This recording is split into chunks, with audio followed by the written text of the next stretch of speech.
Assalamualaikum warahmatullahi wabarakatuh. Selamat siang. Siang ini kita berada di Kelurahan Kepolorjo.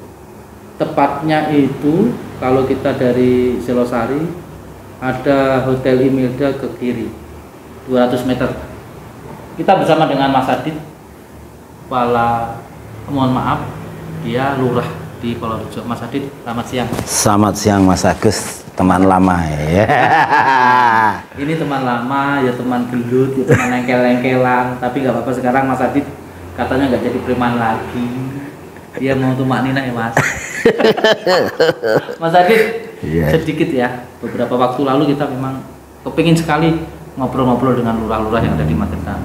Dan ini Mas Adit pertama kali saya ajak ngobrol siang ini. Terima kasih Mas Agus. Saya pengen tahu pelayanan yang di sini, mulai dari pelayanan masyarakat, mulai dari penagihan PBB, dan di sini ada TPS 3R yang luar biasa, yang dikelola oleh teman-teman di sini. Tapi kalau tidak ada Mas Adit, insya Allah ya luar biasa, tapi belum luar biasa itu Mas ya. Dan yang paling terakhir Festival Kembang Kepuh nanti, mungkin kita pelayanan dulu dah untuk masyarakat Magetan, Polorjo ini.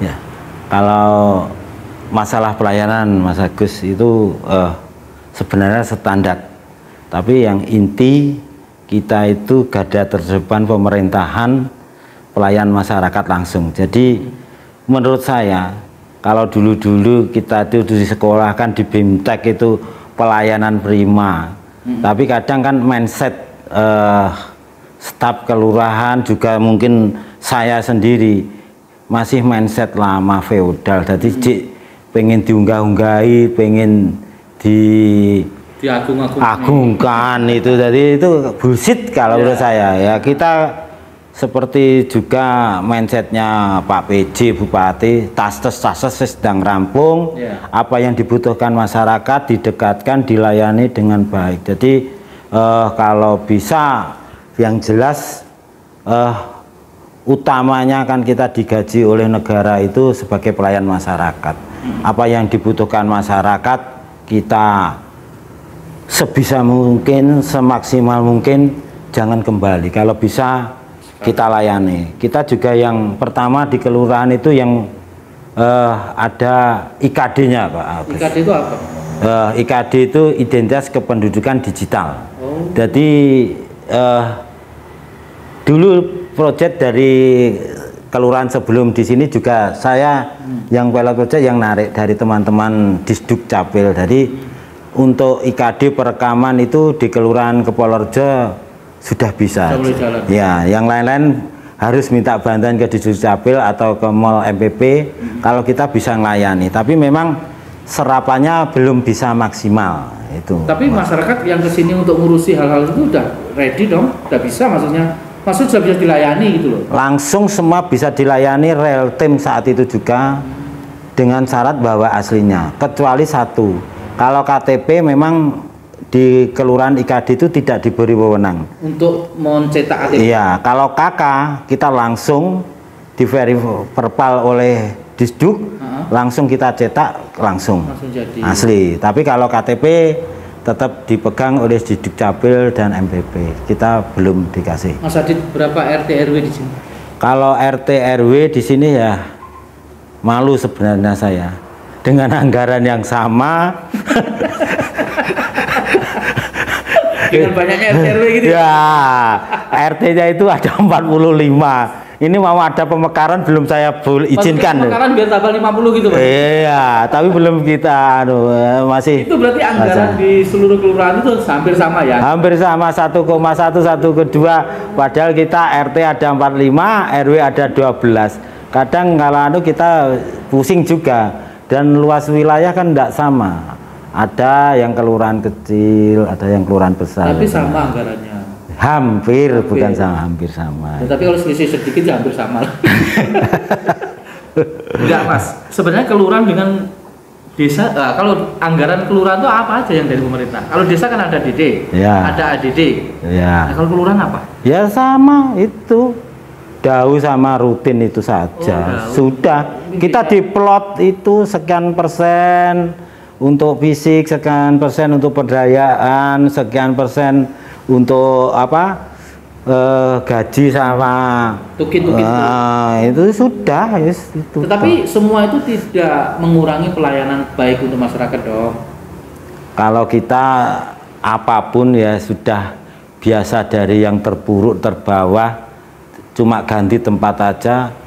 Kalau saya sendiri ngurusi ndak enak ya protes, makanya saya kembalikan ke saya pribadi, saya doktrin ke teman-teman, rak kowe protes dilayani ngono, sekarang gue rak melayani warga ya baik aja gitu aja Mas Agus. Jadi biar kita itu merubah mindset kita bahwa memang kita itu digaji oleh negara ini untuk sebagai pelayan garda terdepan untuk masyarakat. Jam pelayanan jam berapa? Itu biasa 3:30 sampai jam 3:30. Itu teori Mas Agus. Teorinya. Teori. Ya, tapi kalau kepala kelurahan itu orang-orang warga itu mindsetnya masih sama seperti desa. Pak Lurah. Jadi Pak Lurah ini mbok kelurahan sebenarnya enak kita kerja jam 7:30 sampai 7:30, tapi nyatanya tidak bisa. Kita tetap kadang sampai jam 11, setengah 12 malam. Dini hari ya biasa memang pelayanan. Jadi ketika warga butuh, kita hadir, diminta oleh warga itu setidaknya mendampingi, memberi support lah, hadir di saat dia susah, dia senang. Jadi mindset untuk kelurahan itu sebenarnya secara birokrasi aja, tapi orang-orang nganggep Pak Lurah itu seperti lurah desa, harus bawa stempel bata data dimanapun itu, jadi tetap kayak itu. Iya. Tapi berapa staf di sini? Staf lurah 1 sama kasih 4, non ASN 4, 9 semua. Ada yang nonnya ada 4. Ya. Yang lainnya ASN. ASN. Menurut Pak Adit, SDM-nya bagaimana sekarang di kelurahan ini ya, terutama? Kalau SDM itu relatif Mas Agus. Kita bilang nanti dimarahi BKD. Adanya gitu ya kita terima. Yang penting kita komunikasi, koordinasi. Yang jelas ya wis.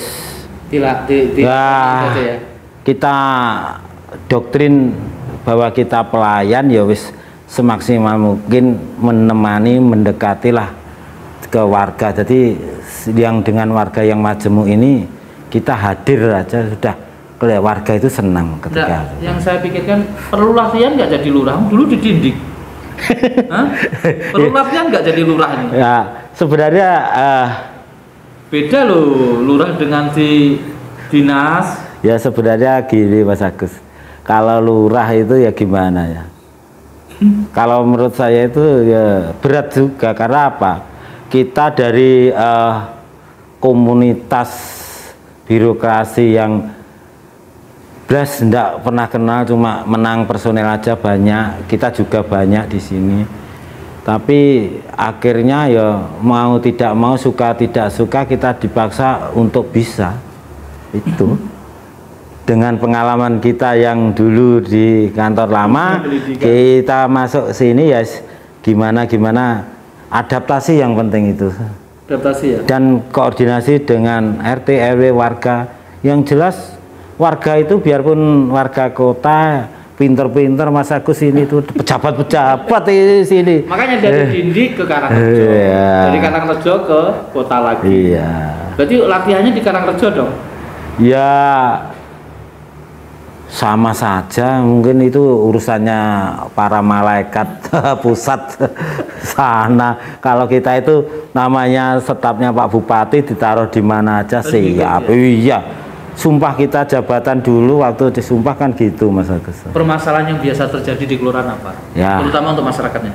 Menurut saya pengalaman. Ya, pengalaman juga. Banyak masalah Mas Agus, tapi yang paling saya takuti itu ada satu. Apa itu? Tanah. Letter C, waris, itu yang sering konflik di perkotaan. Konflik? Iya, karena satu jengkal itu sudah jadi masalah. Ya kadang bisa kita selesaikan dengan kekeluargaan, dimediasi oleh kelurahan, tapi ya kadang sampai ke pengadilan. Untuk gara-gara sejengkal tanah? 40 meter, 50 meter itu. itu sudah wes biayanya dengan harganya ndak imbang. Ya, yes, memang ya itu yang saya takutkan masalah tanah. Kalau lain-lain kita belajar kalau itu masalah nurani juga, masalah hukum, aspek banyak sekali yang terlibat di situ. Tapi tetap layanan prima. Oh iya, tetap kita berusaha maksimal dengan keadaan apa adanya wis. Ini gitu. Bulan Juni. PBB bagaimana? Alhamdulillah. Dari tahun kemarin mungkin sama Bu Yayu kita dapat apresiasi sama Kak Jimarsono. Maksudnya apresiasi lebih cepat atau lebih lambat? Kelihatan kalau apresiasi pasti lebih cepat, kalau lebih lambat itu nonton tuh bos. Iya. Ya jelas ya, dulu memang ada tunggakan sampai 25-30 Tunggakan itu kenapa? Apa sih pinjem? Atau memang orangnya males bayar? Ya karena kurang koordinasi, akhirnya WP itu tidak termonitor, tidak bisa ditarik, banyak sebab. Cuma mekanisme cara kerja aja lah. Kalau saya dari dulu biasa 100%, tapi kalau di sini angkat tangan saya. Karena nilainya besar, warganya majemuk, sulit untuk 100%. Ya, orang pinter semua. Tapi sebenarnya ketika dengan pendekatan kita bisa menurunkan dari lebih itu, tinggal kemarin 10 juta kalau nggak 6 juta dari 30. Nah target saya minimal lah tahun ini kalau bisa ya 6 juta, kalau bisa ya zero biar Bu Yayu nanti jempol 2. Biar jempol 2. Tapi gini Mas, bukan di sini. Kadang wajib pajak biasa kalau di desa itu yang nagih kan perangkat. Iya. Kebanyakan masalah itu terjadi tidak cepat disetorkan, tapi dipinjem. Yang minjem perangkatnya juga. Pas waktunya bayar belum bisa. Ini kan dirugikan masyarakat. Kalau menurut Mas Adi di sini enggak ya? Dari pengalaman saya kemarin, teman-teman itu kan takut juga dengan NIP yang PNS. Saya libatkan semua yang PNS maupun non. Saya doktrin itu uang titipan, uang amanat. Jadi ketika kita diberi amanat warga bayar dengan bukti kwitansi kita setorkan, janganlah kita pakai. Jadi berapapun harus kita setorkan ke DPRD biar serapan progres gitu kelihatan.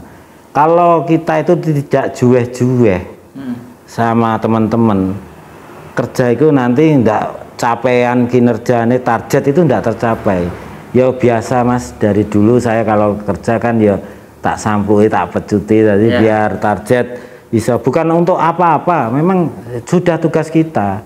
Itu sebenarnya di Ekin itu tidak masuk PBB itu, tapi yang paling ruwet itu kan ya PBB. Kalau kerja kan SKP apa-apa di BKD kan tidak ada itu PBB itu. Berapa sih total setor PBB selama ini tiap tahun? Dulu 260, tahun ini ada penurunan 240-an. Ya 4 juta. Kita terbesar sekecamatan. Itu rata-rata PBB apa? Bangunan, tanah? Kalau PBB itu termasuk pajak tanah dan bangunan. Ya. Tapi yang tahun ini kelihatannya yang bangunan ada penurunan, yang tanah ada kenaikan kelihatannya. Selisih 20 juta apa 15-an itu. Tapi ada nggak masyarakat jenengan yang angel banget dan enggak? Sebenarnya kalau angel itu biasa Om. Memang dia kalau jalan Ayani itu biasanya mintanya setelah 31 September, terakhir penutupan. Iya, tapi kalau yang lain, tapi sekarang saya balik, ndak bayar ndak apa-apa, kasih dulu, ditekoni berapa, ditanya sanggupnya kapan. Setelah itu kita coba dengan pendekatan, bolak-balik diparani, disuguhi kopi, ngumbayar pajaknya seolah tebes. Iya. Jadi pendekatan lah, warga itu komunikasi yang baik, yang enak juga kok. Memang pertama ya ngeri-ngeri sedap juga masuk ke kota ini. Tapi bisa nggak mereka itu bayar sendiri tanpa ditagih? Ada satu dua yang kayak Imelda yang serba 5.000 itu ada. Datang lagi. Ada yang datang. Banyak juga yang datang menanyakan. Jadi memang kooperatif dia sudah sebagian kecil paham kewajiban, memang pajak kewajiban. Ya mungkin pesan buat mereka-mereka yang wajib pajak dong, biar nggak pihak kelurahan selalu nagih. Iya. Pesannya bagaimana? Gini para warga Kelurahan Purworejo khususnya dan umumnya warga Kabupaten Magetan, pajak itu dihimpun oleh kabupaten untuk pembangunan. Jadi tolong sebisa mungkin kalau ada dana cepat dilunasi ya. Mungkin itu aja Pak. Iya. Karena maksudnya untuk membangun juga untuk gaji kita sebagian ya, gitu loh. Pajak sangat bermanfaat. Iya Oke, itu. Sekarang aku bilang ada beberapa waktu lalu ada teman bilang ada TPS 3R di Kelurahan Purworejo. Ya. Bisa diceritakan? Iya, Mas Agus. Kalau dengarnya TPS 3R itu ada benar ada salah. Ada benar ada salah. Saya koreksi sekalian. Ya. Gini, kita itu baru TPS. Baru TPS. Iya. Kalau TPS 3R itu biasanya bantuan dari pusat atau dari LH. Itu senilai sekitar 600 juta. Oh. Kita itu tahun kemarin nolnya gelundung. Kita kemarin bangun 60 juta, bangun jembatan sama 3x4. Bangunan kecil itu. Iya. Terus tahun ini kita anggarkan juga sambil nunggu TPS 3R yang ideal itu dari pusat. Yang 600 itu. Iya. Kita tahun ini 100. Nanti agak lebar. Ya. Karena apa? Menurut saya sampah itu kalau kecil seperti api. Kawan, nanti kalau sudah maksimal tidak dikelola pasti jadi masalah besar. Jadi memang kooperatif kita itu di kecamatan kota itu yang paling rendah sendiri. 1 bulan itu rata-rata warga itu cuma 9.000 Mas. Bayarnya? Iya. Terus sampah. Sampahnya dibuang di mana? Sampah kita pilah. Pilah. Kita pilah dengan sederhana itu, tapi belum maksimal. Itu kita masukkan kontainernya LH, nanti dibuang di TPA. Kita sudah punya planning bagus ke depannya. Saya itu punya cita-cita ketika pindah tugas ke sini, dalam waktu 2 tahun saya itu pengen punya TPS 3R, punya kandang ayam, kandang kambing, ikan. Jadi ketika nanti ada teman-teman dari kabupaten ketika main ke Sarangan untuk rujukan TPS 3R bisa main ke Purworejo. Bisa dijadikan satu. Iya, kita sudah bebaskan tanah ke aset itu hampir 4.500 Mas. Berarti mau dikeluar di situ semua cukup dong? Cukup, ini untuk cukup. Iya. Makanya kemarin tanahnya kita minta dulu sambil jalan di tempat. Ini jalan sudah kita mintakan ke Perkim. Tahun kemarin ini separuh alhamdulillah teman-teman Perkim sudah dibantu lagi jembatan dari kelurahan. Ya, ini 100 mungkin sambil nunggu yang ideal TPS 3R itu. Jadi tanah kita cukup lebar, jadi nanti saya berharap anak sekolah dari TK mengenal lah. Itu sambil lihat-lihat tanaman, hewan, sambil pengolahan sampah itu nanti kita coba gandeng dari universitas yang mau backup kita. Iya. Oke, untuk sampah di sini ada armadanya apa? Armadanya ini ada 3 Viar. Viar 3. Sebenarnya kemarin itu kita sudah minta hibah ke teman-teman dewan, tapi alhamdulillah sampai sekarang belum. Itu minta Viar lagi atau minta truk? Kalau truk kebesaran Mas Agus, kita itu idealnya pickup. Jadi sebenarnya juga berat Mas Agus kalau bicara sampah. Dengan dana kita terkumpul 17, kalau bayar residu penuh di LH 11 juta, operasional kita tidak bisa.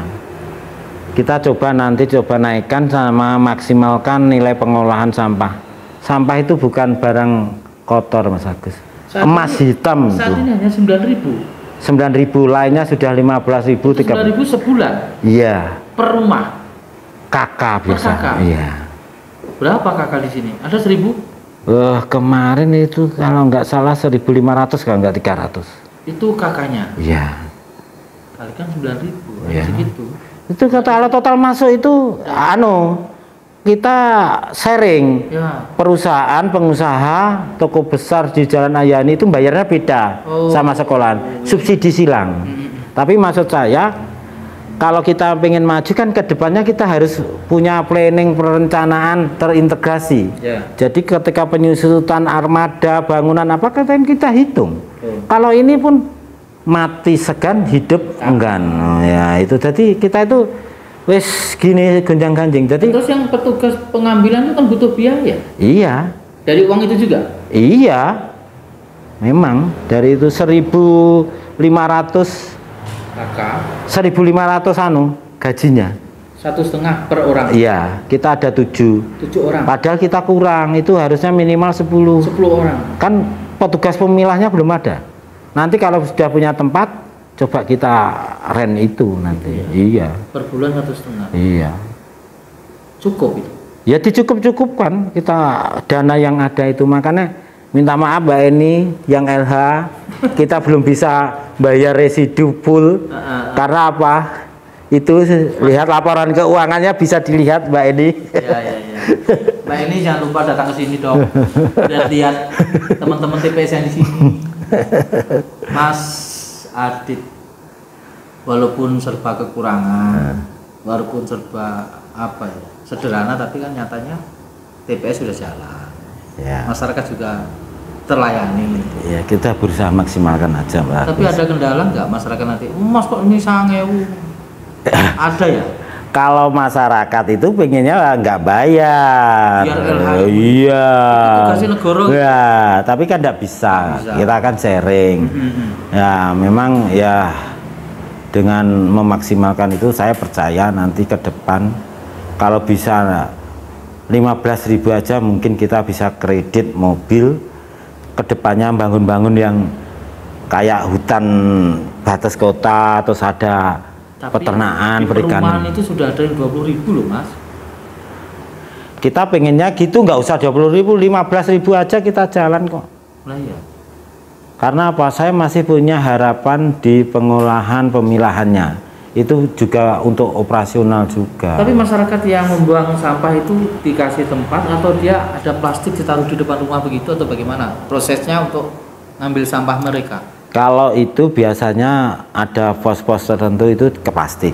Sebenarnya kemarin sama KSM kita sudah kepingin biar tidak tersebar serakahan itu nanti kita bikinkan pesankan di UMKM kita kan ada limbah dari bata putih itu herbal itu loh, plastik itu buat tong besar lah ya, itu di pos titik tertentu itu nanti itu punya KSM, jadi yang ngambil KSM. Jadi kadang yang pemulung liar itu yang ngontar ngace, jadi warga kadang komplain jupui sampah kok murah-marek, padahal bukan dari KSM, pemulung liar itu ya? Iya.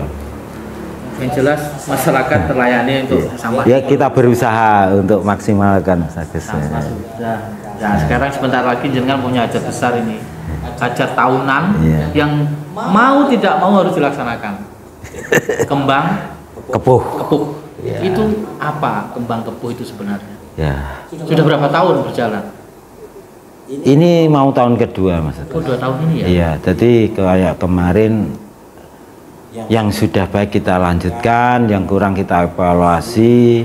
Kita sudah mulai rapat-rapat kemarin untuk persiapan penggalian dana.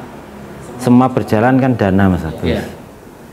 Kalau kelurahan itu cuma bisa sharing sekitar 17 juta. Dari kemarin 5 juta. Sekarang sudah 17. Iya, kita coba. Kemarin itu hampir di rapnya itu saya lihat hampir 80 jutaan. Untuk kegiatan. Iya, kalau ini sekitar 70 jutaan. Nanti ada wayang, ketoprak, reog, jaranan sambil nyanyi, festival tumpeng itu. Berapa hari? Sebenarnya kita kemarin minta izin 4 hari, tapi sama ditutup ini. Iya, itu izinnya sekitar 2 hari. 2 hari boleh. Iya. Yes, kita ngikut aja lah aman, karena memang akses jalan ini untuk umum ke Pasar Sayur. Kenapa dinamakan kembang kepuh? Itu namanya tradisi Mas Agus. Kita tidak lupa sebagai warga kelurahan, warga negara, nguri-nguri kebudayaan. Jadi namanya bersih desa, dinamakan Kembang Kepuh, terus jadi Kepolorejo. Itu kan ada sejarah ceritanya dari bersih desa, diadakan festival. Dan juga tidak lupa kita berdayakan warga kita dan lingkungan masyarakat Magetan sekitar untuk UMKM-nya. Kita nanti mungkin ada stand sekitar 30-50-an stand. Kayak kemarin itu alhamdulillah laris, itu banyak seneng. Ya beberapa hari. Iya. Ada karnaval. Iya, ada karena festival karnaval itu jalan. Itu nanti ada jalan lawak humor. Terus nanti ada kirap pakai kayak kerajaan itu. Ya, drum band itu teman-teman dari SMP sama SD sudah support. Jadi kan dianggap itu rutinan. Iya. Yang jelas buat teman-teman, buat masyarakat Kepolorejo, kuati koordinasi, kerjasama, gotong royong. Karena festival Kembang Kepuh itu milik jenengan semua. Jangan pernah ragu untuk membantu pemerintahan terutama, karena tanpa bantuan jenengan, tanpa kerjasama, mustahil acara itu bisa terjadi lagi. Iya, paling sekali sudah gagal. Iya. Tapi ini dari anggaran 5 juta sekarang menjadi 17 juta. Tidak tahu dari mana dia ngotak-ngatik uang yang katanya tadi yang itu. Katanya bisa. Mas Adit, terima kasih ya bincang kita. Mungkin ada pesan buat seluruh masyarakat Polorejo terkait Kembang Kepuh nanti. Ya. Mohon izin warga Kelurahan Kepolorejo, pada waktu ini kita sudah mendekati. Kemarin mohon maaf ketika minta ada lomba 4, cuma kita ACC 1 bola voli, yang bulu tangkis sama tenis meja sama catur belum bisa, mungkin tahun depan bisa kita akomodir karena kita melihat budget anggaran masih jauh di awang-awang. Jadi tapi saya yakin kalau kita semua dukung, kita koordinasi, kita gotong royong, kita akan lebih sukses daripada kemarin. Mungkin itu saja yang kita sampaikan, Mas Agus. Jadi buat teman-teman yang ingin menyumbangkan, jangan sungkan-sungkan kok. Iya jelas itu. Enggak, nanti kita jemput, ada timnya, proposal. Jadi siapkan aja kalau jenengan pengen membantu festival Kembang Kepuh biar acaranya rame dan luar biasa. Sponsorship boleh. Nanti ada petugas ke tempat jenengan. Akuntabel Bos, ada. Akuntabel semua. Iya. Kalau menjadi sponsor monggo. Koordinasi yang baik. Iya, siap. Iya, siap. Oke, teman-teman Lagu TV dan sahabat Siber yang ada di Magetan dan di seluruh Indonesia, bincang siang ini dengan Mas Adit jelas ya, pelayanan maksimal, penagihan PBB harus 100%, TPS sudah ada, dan yang terakhir festival Kembang Kepuh yang tiap tahun akan diadakan. Sukseskan selalu Kelurahan Polorejo dengan dipimpin Mas Adit yang sudah lalang melintang untuk dunia seperti ini. Mas Adit, makasih. Terima kasih Mas Agus. Semoga berkah Mas Adit. Amin. Saya akhiri. Wassalamualaikum warahmatullahi wabarakatuh. Waalaikumsalam warahmatullahi wabarakatuh.